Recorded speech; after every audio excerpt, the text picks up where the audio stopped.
चीज़ें लेकर आ रहे हैं, हम बात करेंगे इसके बारे में। सर, सबसे पहले आपसे जानना चाहूँगा कि NH स्टूडियो की जर्नी बहुत लंबी रही है, बहुत पुरानी जर्नी रही है, और क्या कहना चाहेंगे सबसे पहले हमारी ऑडियंस को जर्नी के बारे में कुछ बताइए सर NH स्टूडियो की, क्योंकि लोग बहुत ज़्यादा जानना चाहेंगे I am sure NH studio के बारे में। See, NH Studio start the journey from 1980s. लगभग आज 43 साल हो गए जो NH स्टूडियो ने जर्नी शुरू किया। ये जर्नी स्टार्ट हुआ जयपुर से, राजस्थान थिएटिकल डिस्ट्रीब्यूशन से शुरुआत करी, और जब थिएटर में जब डिस्ट्रीब्यूशन स्टार्ट किया तो after 2 years only, I mean to say from 1981 I am telling you, तो उस टाइम से हर महीने 3 नया पिक्चर रिलीज करता था राजस्थान टेरिटरी के अंदर, जिसमें खासकर साउथ की पिक्चरें लाइक पद्मालय स्टूडियो, मेरी आवाज़ सुनो, हिम्मत वाला, मवाली, जस्टिस चौधरी कैदी, और जितेंद्र का जो एक टाइम चला था, तो जितेंद्र जी का 67 पिक्चर NH स्टूडियो ने राजस्थान में रिलीज़ किया। और 1983 से NH स्टूडियो नया वर्टिकल इंडस्ट्री के अंदर नया वर्टिकल लेकर के शुरुआत करी, जिसमें NH स्टूडियो ने IPR खरीदना शुरू किया, जो कि इंडस्ट्री के लिए, पूरी फिल्म इंडस्ट्री के लिए एक नई बात थी, जिसकी शुरुआत सबसे पहले हिमालय की गोद में और हरियाली और रास्ता, जो कि हमारी पहली पिक्चरें थी, जबकि हमको ये भी नहीं मालूम था कि जो IP खरीद रहे हैं इसको क्या बोला जाता है इंडस्ट्री के अंदर। तो मैं आपको बताना चाहता हूँ, जब हमको मालूम पड़ा कि इसको निगेटिव राइट्स बोला जाता है, तो हमने फिर जब विजय भट्ट की ये दोनों पिक्चरें खरीदी, और वहाँ से खरीद करके एक जुनून चढ़ा कि हम आगे से आगे इस लाइब्रेरी को बढ़ाते जाएं, और उसी श्रृंखला में हमने 1986 में रोटी पिक्चर अपने राजेश खन्ना की, मनमोहन देसाई की निर्देशन में बनी हुई वो लिया, और जिसको हमने री रिलीज किया, जो उस टाइम पे री रिलीज के अंदर नए आयाम उस टाइम पे किए, और बहुत बड़ी आय हुई उस टाइम पे।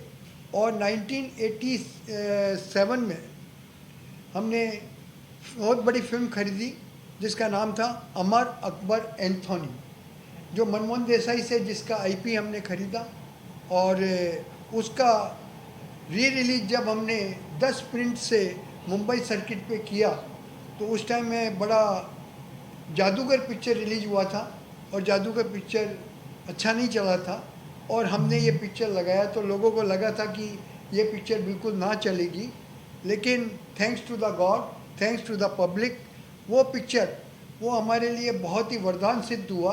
और 10 थिएटर में जब हमने रिलीज किया, हर थिएटर, मराठा मंदिर से लेकर के अपने गेटी गैलेक्सी बांद्रा, पिंकी अंधेरी, जय हिंद लालबाग, सब जगह पे 28 के 28 शो वहाँ पर जब फुल हुए तो लोगों को लगा ये क्या हो गया। आपको जैसा बता रहा हूँ, आज जो हम के सबके बीच में जो मैं बैठा हूँ यहाँ पर, तो मैं आपको बताना चाहूँगा, जब अमर अकबर एंथोनी जब हमने रिलीज़ किया था, तो री रिलीज़ के अंदर एम्बेसडर होटल में हमने प्रेस शो किया था, प्रेस मीट किया था अराउंड 200 प्रेस वालों के साथ में, और बड़ा अच्छा उन्होंने हमको रिवॉर्ड दिया था। हर पेपर में अमर अकबर एंथोनी थी, और पब्लिक ने बहुत उसको सराहा, बहुत हमको उससे बल मिला, और उसी बल से हम आगे बढ़ते बढ़ते आज आपको मैं बताते हुए मेरे को बहुत खुशी हो रही है, आज NH स्टूडियो भारत की सबसे बड़ी फिल्म लाइब्रेरी 2500 फिल्म प्लस रखता है, जिनके IPR NH स्टूडियो के पास में है। ये बहुत मुझे खुशी है इस बात की, इस पिछले 40 सालों में मतलब जो है आज हम इस आयाम पर पहुँचे हैं। सर, इसके अलावा DD जो कि हमारे देश का सबसे बड़ा और सबसे पुराना चैनल है, उसको रिवाइव करने जा रहा है NH स्टूडियो, सर क्या कहना चाहेंगे उसके बारे में, कुछ बताइए सर। दूरदर्शन के साथ में मैंने 97, 98, 99 में बहुत काम किए। उस टाइम पर हम लोगों ने, मुझे याद है जो फ्राइडे को जो रात को जो फिल्म्स आती थी और सैटरडे को जो शाम को प्राइम टाइम पे जो फिल्म्स आती थी, एक नए आयाम पर पहुंचाया था, मुझे याद है। और पब्लिक बहुत पसंद करती थी उसको, जो कि मुझे ये कहते हुए हर्ष होता है कि उस टाइम पे 1997-98 में जब फ्राइडे का स्लॉट हम लोग दूरदर्शन को 1 करोड़ रुपया फीस देते थे उस 3 घंटे की, और उसमें फिल्म चला करके, और हमारे पास इतने ऐड रेवेन्यू आते थे कि हमको जो लिमिटेशन देते थे 1800 सेकंड में, तो हमको 3200 सेकंड हमारे पास होते थे और हमको सॉरी बोलना पड़ता था और 1800 सेकंड में उसको करना पड़ता था। बड़ा सक्सेसफुली दूरदर्शन को हमने चलाया है। और जब उसके बाद में जब ये कोविड का पीरियड आया तो उसमें फिल्में दूरदर्शन पे दिखाना बंद कर दिया था, और तो हमको बड़ा दिल से वो लगा क्यों नहीं ये फिल्में वापस से लाई जाए, क्यों नहीं रिवाइव किया जाए, क्यों हर भारतवासी को ये फिल्में देखने का मौका मिले। तो हमने दूरदर्शन से जाकर के रिक्वेस्ट करी, बात करी कि हमारे को ये स्लॉट यहाँ पर हमको फिल्म चलाने के कुछ स्लॉट हमको दिए जाए, ताकि हम पूरे भारतवर्ष में हर पब्लिक के पास पहुँच करके उनका पारिवारिक मनोरंजन कर सकें। और उसमें हम कामयाब हुए। तो पिछले कुछ समय से हम लोग दूरदर्शन पे दोपहर के 1 बजे से 4 बजे तक हिंदी फीचर फिल्म दिखाते हैं, हर रोज़ दिखा रहे हैं। और जिसका जीआरपी एकदम जीरो था, उसको उस जीआरपी को काफ़ी हद तक हम ऊपर लेकर के आ गए। ये एक बहुत बड़ी खुशी की बात है। तो इस खुशी को देख करके, इस हमारे एग्ज़ाम्पल को देख करके दूरदर्शन भी बहुत खुश हुए, दूरदर्शन के सब हमारे जो साथी बंधु सब बहुत खुश हुए। और हमने और उनसे रिक्वेस्ट करी कि हमको प्राइम टाइम दिया जाए।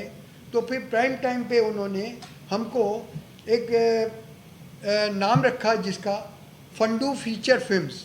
फ्राइडे को रात को 9 बजे से हम फीचर फिल्म दिखाना शुरू किए हैं, और ब्लॉकबस्टर फिल्म्स से बड़े बड़े मनोरंजन फिल्म्स उसमें दिखा रहे हैं। और सैटरडे को 8 बजे हम फीचर फिल्म्स दिखा रहे हैं। हमारी दिली इच्छा है कि भारत के परिवार पे जन जन पर तक पहुँचे, और उनके जो पूरे भारतवासी जो अपने व्यस्तता अपने कार्यक्रम में रहते हैं, उस व्यस्तम कार्यक्रम से समय निकाल करके कुछ मनोरंजन को भी अपने साथ लाएं, और अपना जो टेंस फ्री जो टेंस में जो जी रहे हैं वो टेंस फ्री होए। और यही हमारी कामना है कि हर भारतवासी इसमें हमारा साथ देंगे और हम उनका साथ दें। तो दोस्तों, मैं मेरी 2 बात और इसमें ऐड करना चाहूँगा। मैं सबसे पहले धन्यवाद देना चाहूँगा प्रसार भारती सीईओ गौरव द्विवेदी जी को, कंचन जी को और दिनेश प्रताप सिंह जी को, जिन्होंने हमें ये जिम्मेदारी दी और हम पर भरोसा जिताया, जिसके लिए हमने शुरू किया डीडी नेशनल पर देश का चैनल, देश का अपना चैनल एनएच स्टूडियो की तरफ से हर रोज़ दिन के 1 बजे आपकी पसंदीदा फिल्म दिखा रहे हैं। और फ्राइडे को फंडू फीचर फिल्म में शुक्रवार को रात को 9 बजे और शनिवार को रात को 8 बजे ब्लॉकबस्टर फिल्म्स दिखा रहे हैं। आप सब अपने परिवार के साथ में बैठ कर के ये फिल्में दिखें। और आपको ऐड करना चाहूँगा मैं, एक बहुत बड़ी जिम्मेदारी जो हमको मिली है वो है रंगोली, जो आप रोज़ अभी भी देख रहे हैं। सुबह रविवार को सुबह 8 बजे से 9 बजे आप देख रहे हैं।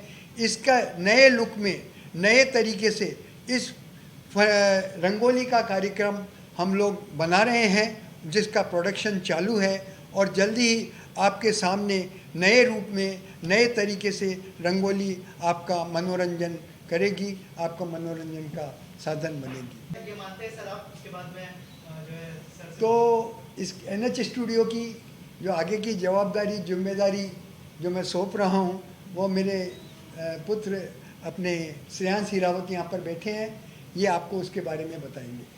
फ्रांसी क्या क्या विजन है, सबसे पहले वो बताइए, क्योंकि लेगेसी बहुत बड़ी है, तो आई एम श्योर बहुत रिस्पॉन्सिबिलिटी भी होंगी आपके ऊपर, अगर कुछ शेयर करना चाहें आप इस बारे में। जैसे हमने अभी जाना सीखा, हमारी लाइब्रेरी इतनी अच्छी खासी लाइब्रेरी है जो इंडिया की सबसे बड़ी लाइब्रेरी है। हमारे ऊपर ये रिस्पॉन्सिबिलिटी कि इस हिंदी फिल्म्स को या इंडियन सिनेमा को जितने जितने ईजीएस्ट वे में जितने लोगों तक पहुंचाया जा सके वो हम टारगेट करते हैं। इसलिए हम साल में जितने इंटरनेशनल एग्जीबिशंस होते हैं, जैसे Cannes film festival, MIPCOM, MIP TV, American film market या वियतनाम, टोक्यो, बुदापेस्ट जैसे जितनी जितनी कंट्रीज़ में इंटरनेशनल ट्रेड फेयर्स होते हैं उसमें पार्टिसिपेट करते हैं, बूथ लगाते हैं, हमारी मूवीज़ शोकेस करते हैं और कोशिश करते हैं जितने बाहर के networks, TV channels, Indian audiences हैं वहाँ पे हम पहुँचे। आज की नई जनरेशन में जो OTT का नया वेव आया है उसको भी हम अच्छी तरीके से टच करते हैं। Any new OTT which comes up in India, we are the first ones to license them films, be it your Jio TV to as new as maybe a Plexigo. We are always in the front runners to license them films as to reach the Indian audiences as much as possible. We also operate our social media network on which we have our own channels, which has a very vast base of 35 million users across 33 channels, where we are almost clocking about 50 million hours of consumption. जैसे हिरावत जी ने कहा, 1997 में 98 में DD was one of the top leading networks, and for some reasons it didn't catch up to the glory it was. Lot of new channels had come in after that, Z, Star, Sony, but DD थोड़ा background में चला गया. However, in 2020 during COVID जब Ramayan DD पे आया, we still noticed it was the top TRP channel from 2015 till date. We realized that the potential is still there and we wanted to make the best of it. So thanks to the efforts under the leadership of CEO Gaurav ji, we got this opportunity where we are managing the afternoon and the prime time slots of the weekend, Friday and Saturday. We are trying to showcase the best of Indian cinema there, right from your Sholay to your latest films, as latest as your Once Upon a Time in Mumbai, Once Upon a Time in Mumbai Dobara, and a lot of other feature films. We are also handling the responsibility of marketing these slots and selling the advertisements for such feature films. We want to maximize these opportunity and get to every household the way it was, to make it a custom where every Friday and Saturday evening it's a family ritual where the entire family sits together in front of the TV, switch on DD National and enjoy a film which everybody can watch together. Not only that, our initiative is to revamp Rangoli 2.0, where you will be soon seeing new visuals, which makes it a tradition to first thing first on a Sunday morning, 8 a.m., you enjoy the musical program. And what is next you are planning? Like, what is the upcoming project? So, since 1980s, we have been always doing library films, and then in 2016 we started doing new movies. We distributed a bunch full of them, and we started with the film Pink. It has been one of the greatest success stories for us. And since then, we've done about 16 movies. In 2020, post-COVID, we realized that it's time we enter into production, and we started producing new movies. Our latest success story has been of Freddy. You will be expecting some of them coming, a few of them coming up very soon, starting with one which we are doing with Mr. Nana Patekar, titled The Confession.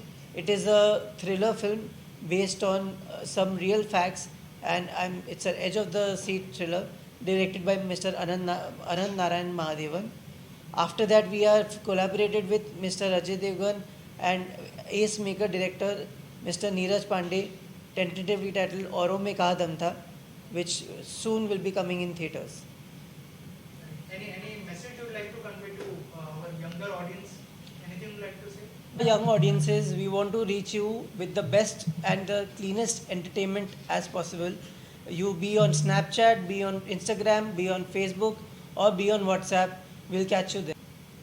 तो हम invite करते हैं विज्ञापन देने वालों को भी हमारे मनोरंजन के साथ में आप अपने विज्ञापन भी NH स्टूडियो के माध्यम से DD नेशनल के लिए आप दे सकते हैं। और NH स्टूडियो वादा करता है कि जन जन पहुंच करके ऐसी पारिवारिक फिल्म आपके घर तक पहुंचाएंगे जो आप पूरे अपने परिवार के साथ बैठ करके देख सकेंगे।